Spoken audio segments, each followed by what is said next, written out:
and kind of trying to think about Grenfell in terms of not kind of asking the question of where is the epicenter of the fire? Is it with the immediate causes, or where can we say the fire began? And so what I tried to do was to look at how Britain's imperial history, and in particular how Britain has responded to its subjects arriving in Britain, or its former subjects, now often called migrants and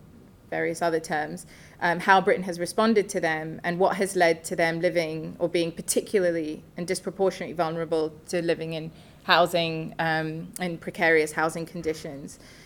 And one thing that I really wanted to make clear in my contribution was that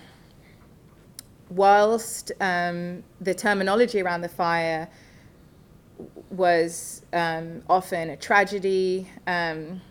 something terrible that should never have happened, what people didn't really want to ask is, but why did it happen, and why did it happen to these particular people, and could it actually have happened to anyone? And I think one thing that I wanted to bring out is that it was very clear to the people it did happen to that it could happen to them, and that it was going to happen to them. As we know, Grenfell residents were really active in trying to make their homes safer for themselves before the fire, and nobody listened to them. And not just nobody listened to them, but as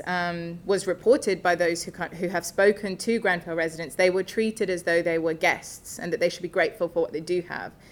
And they were treated as undeserving of basic things that their more wealthy middle class and upper class